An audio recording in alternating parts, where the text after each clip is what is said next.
let's talk about what you tell your patients. Would you encourage them, to try to ride a bike or maybe take a walk to work if they have that option on a daily basis? I think definitely if it's an option, I think it's a great idea. A lot of people have a long commute and they have to travel long distances, and that may not be for everybody, but if you have something that's reasonable, I think it's an excellent way to keep fit.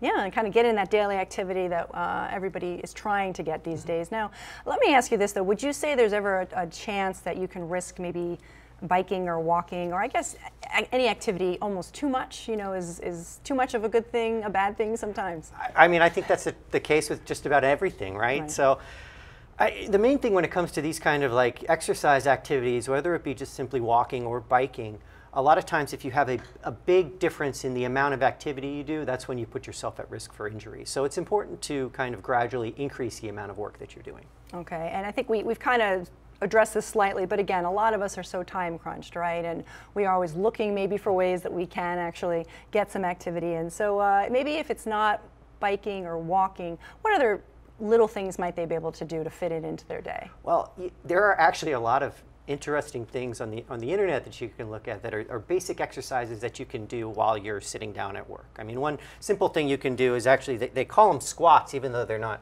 squats, but you can just stand up and sit down and stand up and sit down, and it's almost like a box squat in a way. Great.